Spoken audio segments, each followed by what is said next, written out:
Ramdam natin ibang simoy ng hangin.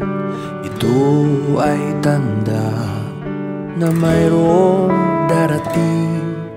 Pagsilang ng sanggol doon sa Bethlehem, siya ang nagligtas ng kasalanan natin. O bakit pa nalimutan na natin ang siyang tunay na diwa ng Pasko? Mag-alay sa ating kapwa, lalo't di pinagpala. Tayo ay magmahal nang walang kapalit. Ang tunay na Pasko ay tayo. Ano man ang ginagawa natin, ang Pasko ay pagmamahalan, pagbibigay, kapatawaran. Ang Pasko ay ikaw at ako. Iba-iba man ay isa tayo. Tayong lahat ay Pilipino. Yan ang tunay na diwa ng Pasko. Sana'y magilom na mga sugat natin, kahit iba-iba paniniwala natin. Kaya ngayong Pasko magkasundo tayo. Pareho lang naman, maganda ang hangarin. Ang tunay na Pasko ay tayo. Ano man ang ginagawa natin, ang Pasko ay pagmamahalan, pagbibigay, kapatawaran. Ang Pasko ay ikaw at ako.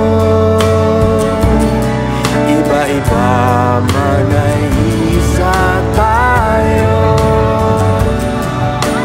Tayong lahat ay Pilipino. Yan ang tunay na diwa ng Pasko. Ang tunay na Pasko ay tayo. Ano man ang ginagawa natin, ang Pasko ay pagmamahalan, pagbibigay, kapatawaran. Ang Pasko ay ikaw at ako. Iba-iba man ay iisa tayo. Tayong lahat ay Pilipino. Yan ang tunay na diwa ng Pasko. Yan ang tunay na diwa ng Pasko.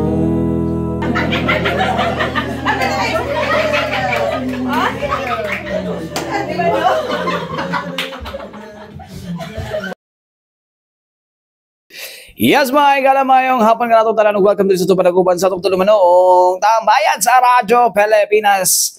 Anyways, mga igala, kamusta mo diha, no? Apektado ba mo sa tropical depression Caribbean, no? Sa itong mga areas na maabot sa ito ang broadcast karon mga katambayan, no? Amping mo diha, no? Kung nagliulan na mo diha, ako pa ko na ulihan sa akong sip-on. Grabe, flu season, nagit karon mga igala, no? Hindi ko nagadulog mga bata karon mga igala, kay lisod na kung masali may matakdan mga igala, no?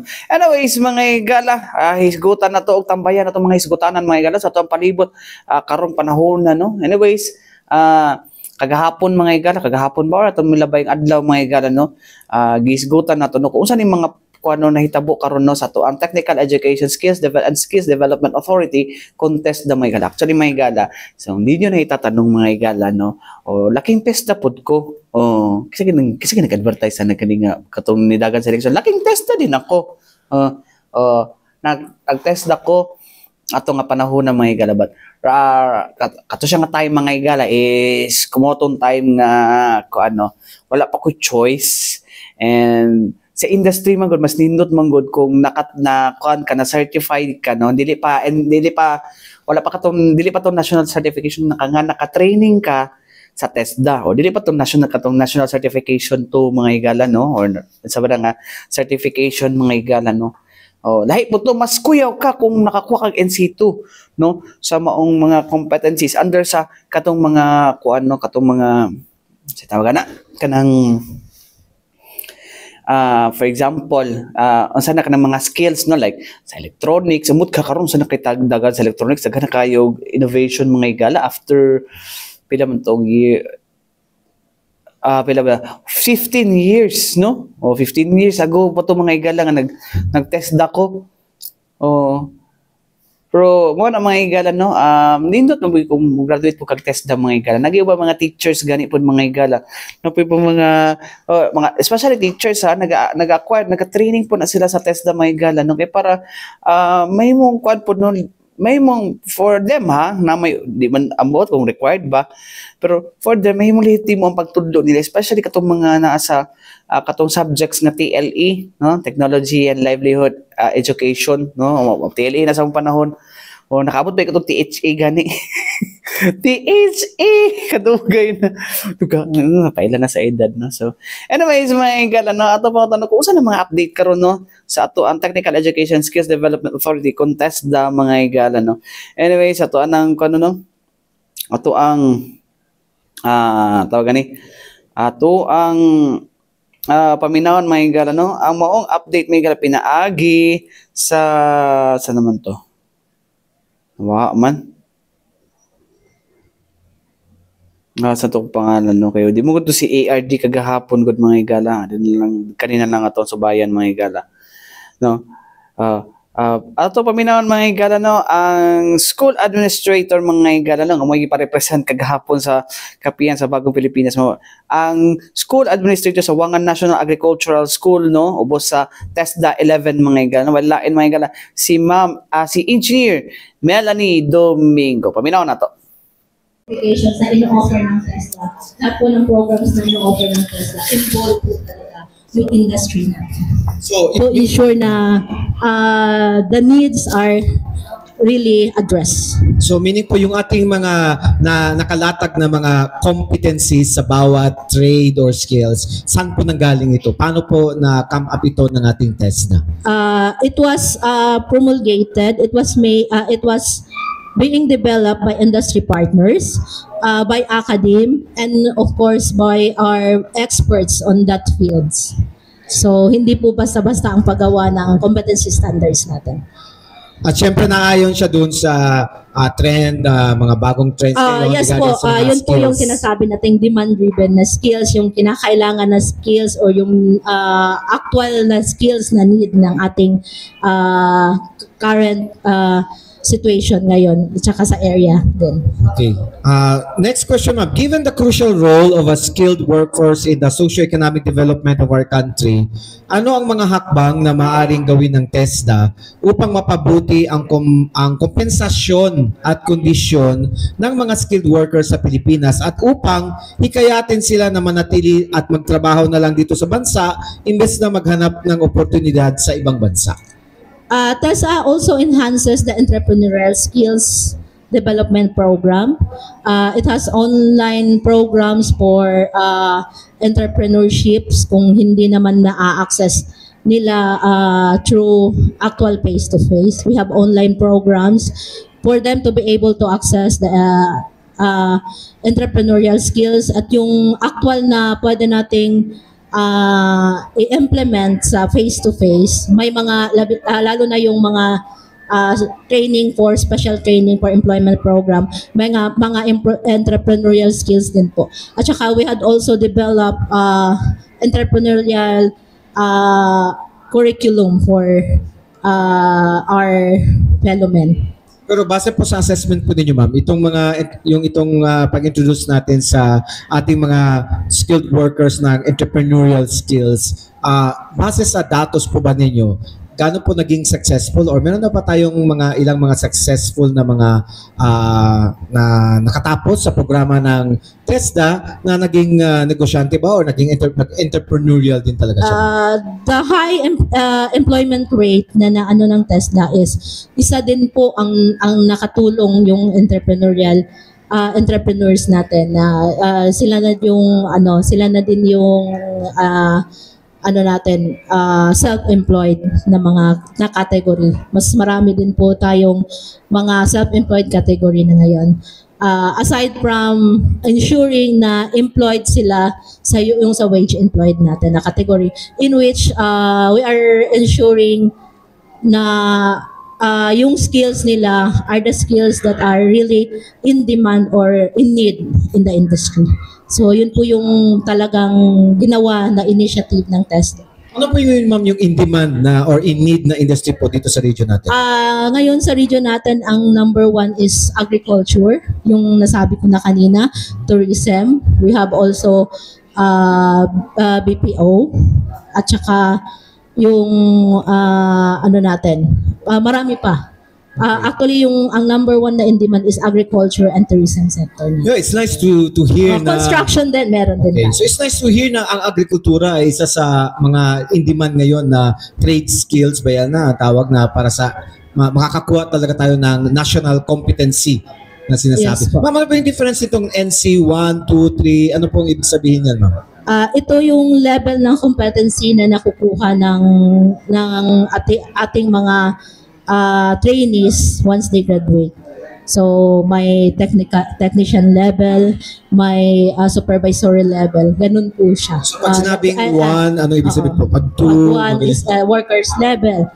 Then 2 is a support level yung 1, workers level yung 2. Tapos supervisory na yung habang tumataas yung level. So ano yung pinakamataas so far, ma'am? So far ngayon may NC4, NC5. May NC4 and NC5 na tayo. Gumagawa tayo sa iba't ibang skills naman, identified naman yan. Okay. Sige po, ma'am. Tuloy po tayo. So patuloy po na paglago ng digitalization naman po at pag-usbong ng mga makabagong teknolohiya tulad ng AI, artificial intelligence, ano-ano ang mga hakbang na ginagawa ng TESDA upang matugunan ang pangangailangan sa kasanayan ng mga Pilipino at matiyak na makasabay sila sa teknolohiyang ito? Pati siya sa skills na binibigay na ninyo, ma'am? Actually, TESDA is already into delivering the fourth IR industry. So mostly we had already our initial computer aided na mga programs. We have initial na mga IT supported na mga program offerings. Kahit nga po sa agriculture, may online na mga activities na silang ginagawa at saka may mga may mga tawag nito, simulations using digital technologies. At kahit na yung assessment, yung certification natin, yung mga mga certificates natin naka-online na din, naka-e-certificate na din siya. Okay, so kahit na yung mga ibang mga industry siguro na merong noon hindi siya walang tawag to na digital component, pero parang ngayon meron na siya. Meron ka na, anong yung mga industries po yan, Chong? For example, agriculture. May digital component na kayo sa agriculture. Sa agriculture namin, we are starting to work on our tractor operation using digital technology. So gumagawa sila simulated sa cellphones nila before sila magwo-work on sa actual equipment. So, parang may tawag yan? Anong actual simulation using computers or cellphone based Okay. So, natututo na rin yung ating mga, sabi natin mga farmers or mga Opo, trade workers mga na sa trade agriculture. Okay. Sige, ma'am. May mga challenges po ba kayo? Ano po yung mga ano po yung mga major challenges na kinakaharap po ng TESDA sa pagpapatupad po ng inyong mga programa? Actually, ang major challenges lang naman is yung mga calamities na hindi natin na encounter, but we all know na TESDA kahit saan yan dadalhin. Pag sinasabing magsiservisyo talaga tayo. Yun nga lang, yung minsan yung mga institutions natin nasisira dahil sa bagyo, dahil sa mga ganun, mga calamities talaga yung mga magiging problema natin. At saka yung enough fund to support the needs ngayon sa port IR o sa high industry na requirement natin. Do we have enough na mga expertise, ma'am, sa ating mga various trades or skills na ino-offer? As of now, yes, I can say yes. And aside from that, TESDA is also linkaging internationally. May mga may mga studies din tayong ginagawa. Yung mga trainees natin pinapadala natin sa abroad to work on. For example, we have agro-studies in Israel na yung mga skills and qualifications nila, yung mga standards inadala natin dito to implement here in the Philippines. So, maganda yung mga link natin sa international community para yung global ang standards na pina-follow ng ating. Napansin ko rin po na kanina na-report po ninyo na may mga nananalo sa mga competition. So, yung na-report nyo kanina, ma'am, is still national or local national, competitions? Magko-compete po tayo. Actually, TESDA is competing internationally. We are joining the ASEAN Skills Competition. Bakit po siya ginagawa, ma'am? This is to showcase the skills that we had in the country. At isa din po ito sa mandate ng TESDA that we have to, isa din po ito na as our basis to create our standards in the development of skills and training in the country. So, kinakailangan po talaga that we have to be competitive, not only locally, but internationally. You know, the Filipinos are really known for, very good work attitude, no? Whatever, kung anong larangan man siya, kung trade skills man siya, or professional skills man yan siya meron, nati-display pa rin ito doon sa ating mga graduates ng TESDA, ma'am. Yes. Not only on the graduates of TESDA, but internationally. TESDA is competing internationally. Okay. How about po yung mga ma'am?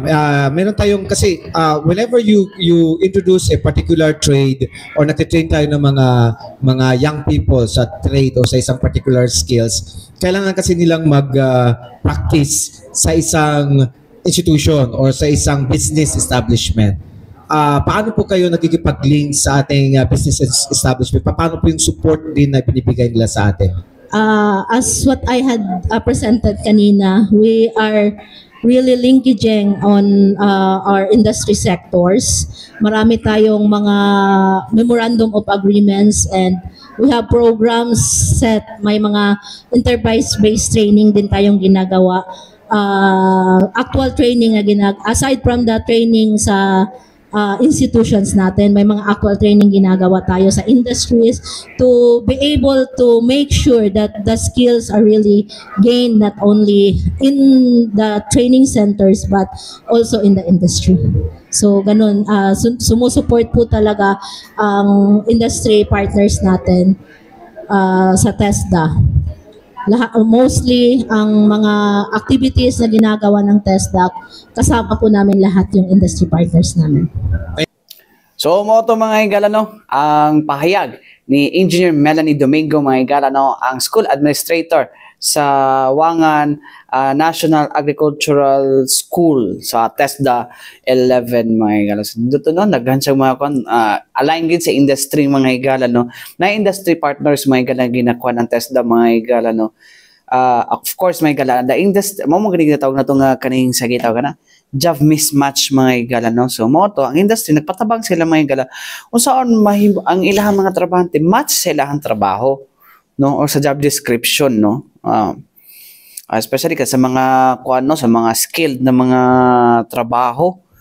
So kinahanglan isa po na sa mga kuan po mga higala nga nung kinahanglan nga ma-update po ta, no, di porket dugay na, no, undergo gyapon ta dapat og training may gala. And training may gala is with systematic na kanang kuan gud, no, evaluation, no, dili kay katong kuan lang.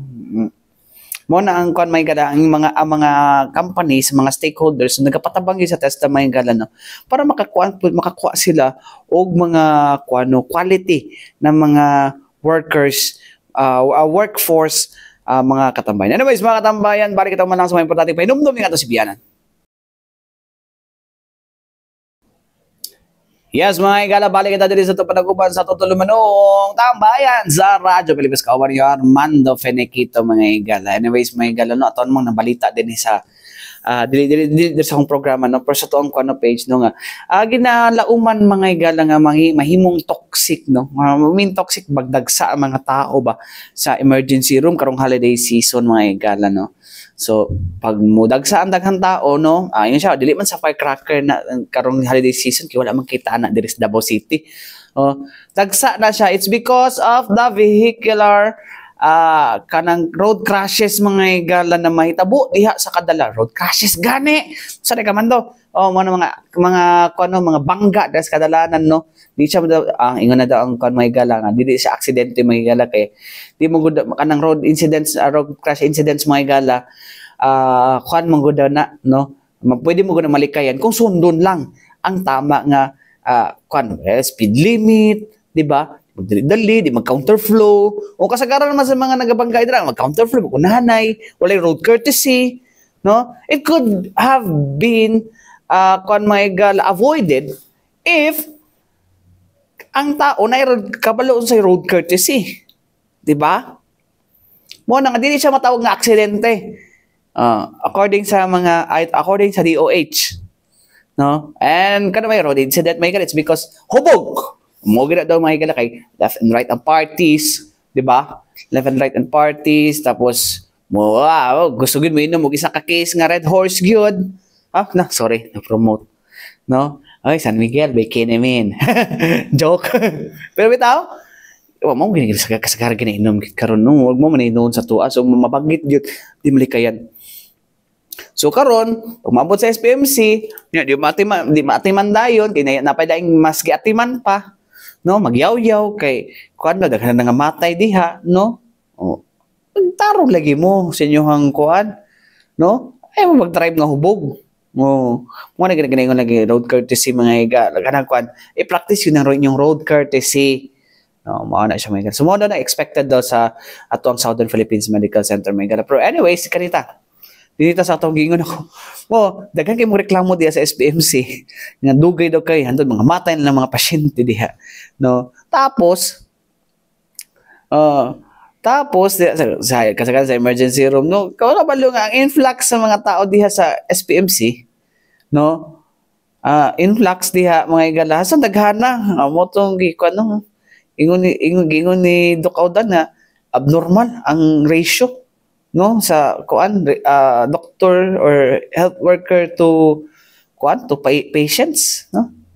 Anyways, may galing na to lang no, siya na to patubagon na kung unsa ba nang kuno kanang regarding anang kuno tapukanan ng mga unsa na do kanang reklamo diya sa SPMC, may gala. Anyways, may gala to na patubagon ana, may gala si Dr. Ricardo Audan, may gala Medical Center Chief sa SPMC, mga gala, no, ug uban pa mga updates gikan sa SPMC. Paminaw na to. Okay, wala ba mo kabalo na majority of the doctors are well-versed expert on their specialty, no? In fact, ang SPMC level na sa Philippine General Hospital, no? Siguro dili nakakuha og Hall of Fame. Hall of Fame na gud ni ang SPMC last year. Can you say Hall of Fame? 4 times sa naka-award sa different categories, no? Dili siguro sa ma-awardan kung dili maayo ang SPMC. Unfortunately, dili magutanan kanang in favor sa ato kay because I have to be honest with you, ang ratio sa doctors and nurses to the patients abnormal yun, dili yun siya normal for that. In fact, I always tell this to everyone, pag mga ka sa aming emergency room, I can always correlate that or associate that murag sa midnight sale. Sa kataggang pasyente sa emergency room, gipagwapo na namang ER, gipadako na naman, mutaggang gapon siya. No? So, ang ako lang din na mahalo na itong SPMC, it caters the whole Mindanao, dili lang Davao. No, dili na Davao. Resulto ni na clustering ni dapat ang Davao del Sur, Davao Occidental na kay na may kuan. DOH Hospital. Ang Davao del Norte DRMC na, no? Mulaktaw gihapon sila. Even sa Cotabato mga tumagisa because of we have experts, no? We have experts doctors na also have been trained outside Philippines, have been trained in Manila. That's why, karon gani, ang nindot sa expensive, you say it, we need it, no? Because they don't even have robotics right now. In Manila, upat, ilo ka private, isa lang ka DOH. But kani, it's a good, panisa, no? Positive output nisa sa taga-Davao na may robotics dire. And second, I've been telling this also, mga pasyente sa Davao din na mga Manila for heart operation, open heart operation. Kaya naman dire tanan. I tell you, we have equipment, facilities, no, na acquired globally. I'm not telling acquired Manila, acquired globally. I told you a while ago, we have the first Southeast Asia to acquire the hybrid angio cat lab that even Manila they don't have. So na tanan diri ang panang ana ang uban mga watcher sa pasyente dili mo gud ano ingana yun sa nice to hear that. Two questions lang with the indulgence of my colleagues. Kumusta nga itong PhilHealth Director? Unsay kuan? Of course, ang PhilHealth, ako gyapon utang sa Apo. Ako gyapon utang sa Apo, no? So, pero ang PhilHealth dito sa Davao, we have a good relationship. No, we have a good relationship with PhilHealth. Usay masayto mo na sila na return to the hospital, RTH, sometimes they will tell us na you tell in fairness, mayang relationship sa PhilHealth. Estimated ba nga utang sa inyo? Pila? Ako, mga naa sa billions? yes, kasi Mga 2 billion? time pa ni Dr. Vega po. So kaya mga 20 billions? I don't know, pero I cannot give you, pero billions. ako. Lastly, I mean, ang media considered to be your partners, no? In terms of telling the truth. Unsay mensahe nimo sa mga media, ilabi na sa mga broadcasters? Because you cannot blame us sa director, no nga. Ay mga kabusong timawa itang mo dool sa amo na magpalaban ba? Nawa di ayo ning SPMC, mao ni wa mi tagdag kay abi ana. Pero ikaw, nasayod ko nga fair kay mo kana ning kamot ko. Yeah. Pero usay mong hangyo sa mga bang murabag mo gawas na halos ang paboran ang pobre in town ya diretso na yung kwan. For fairness purposes. Ang importante din na both of us should have open communication. No, open communication, Okay. and you should contact me. Dua ka media practitioner na ma-reference ako before they broadcast, and they will ask me, si Randy o si Bayer, no? Mention din sa ako na pinod na ni Doc. Gusto na ako na makabaligid ang media kay di na ko kay partner ng tanong, kamo magud ang pusgan when it comes to promotional, advertisement, and message, nasa inyo tanan. Ang atalang tanong, in case na ang advice ng tanako, kunyari, may nagreklamo diri, you can always ask me kung saan yung tabo.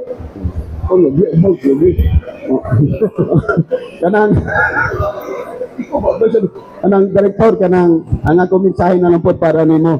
Merry Christmas and advance Happy New Year. Dungog sa Ay, Doc Aidan. Doc, sa karon Doc, daghan ka ba mga doctor and nurses nga nag-resign sa SPMC. Not so much the doctors, nurses. Okay. Nurses talaga, grabe. Kaming doon nurses karon because of, offers sa abroad for that. Mga pila ang average doctor na may ganito? I cannot say, pero baganggit siya. Baganggit siya. Muna, bili kayo sa doctor, no, nurses. Kung sa kung ginahimo na, Dok, para ma-kuan siya, ma-address? Oh, like for example, to apply a nurse to apply in SPMC as a new nurse, you have to start with GO, di ba? So, in time, increase na ko ang sweldo. Increase na kong sweldo na for that para ma-hold na natin siya. I give them all the benefits. How much is the entry level sa nurse sa GO? Parang 30 yata. 30,000. So far, Dok, pila na ang nurses na to po? Karon. We still have 3,000. It's not enough, Dok. Really enough. So, Dok, ang range sa nurse salary sa from GO to regular, from 30K to how much do they earn? Siguro ang regular, mag-abot of 50. Okay. Dok, back to Da Vinci na kwan, what is, before Da Vinci, ano yung capability na Da Vinci na at the present na wala pa Da Vinci, hindi magawa ng mga doktor? Actually magawa. Ito lang, gigamit ang robot instead of tao for that. So, nasa capability of all surgical specialties. When I say all surgical specialties, pwede OB, na surgery, pwede ENT, pwede uro, for that.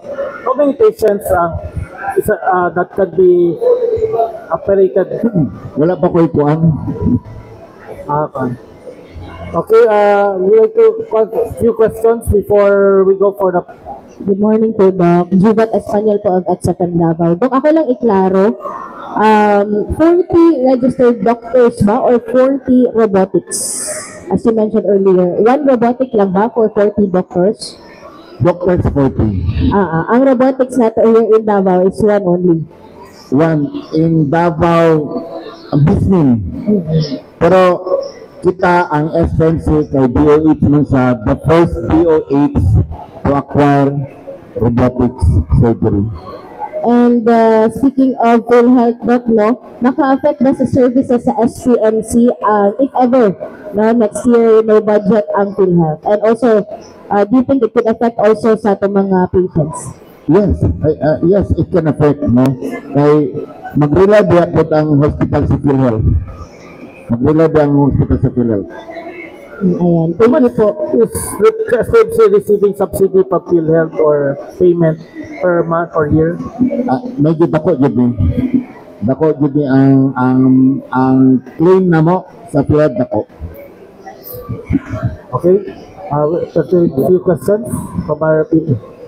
Doc, follow up lang po ha. Ang SPMC manggod nato ginatawag na point of service sa PhilHealth nato. Karang ginatawag sa mga pasyente mga emergency PhilHealth na would this be affected sa ilang gihimo pod karon sa PhilHealth? In a way, pero namagutay mait na bina na mo ginakuha ang mga funds for the point of care sa mga needs sa mga indigent, especially indigent people. So, mao to mga katambayan, no, ang ang medical center chief sa Southern Philippines Medical Center no nga si Dr. Ricardo Audan. Anyways, mga katambayan, ingat-ingat na lang kita, no? Ay na lang gid mo kon. Don't drink and drive gyud mga tambay. Mo gini kasagaran gid nun ang ginadala sa SPMC gid mga igala. And murag kamo ray makapuno, no? O kung mahubog pod mo, ayaw mo pagmaoy, no? Kung maoy mo, ayaw na lang mo og kon, ayaw na lang mo og kanang tawagan ni. Ayaw na lang mo inom, no? Or kung dapat makontrol pa jud ka, no? Okay lang kung ang mga kauban nimo ni pasensya. What if matimingan, no? Ug ayaw pod mo pagpasampa og lain nga wa mo kaila, no? Ayaw mo pagpasampa kana diha magsugod ikan mo sampa-sampa mga igala sa inom, sus. No? O pinumdum na lang jud na mga igala, no? Kay pa di mo maabot sa SPMC, no? Nya magreklamo. Kay wala tayo man na no, malikayan man nato na ano kung ato lang na sundon. Anyways, may gala, wala tayo kung oras sa ngalan sa Tibok Pwersa sa DXRP Radyo Pilipinas sa mga kayo na Armando Felikito. Alang sa tambayan sa Radyo Pilipinas. Hangtod sunod na usab. Daghang salamat ug maayong adlaw. Musunod na ang balitang pambansa.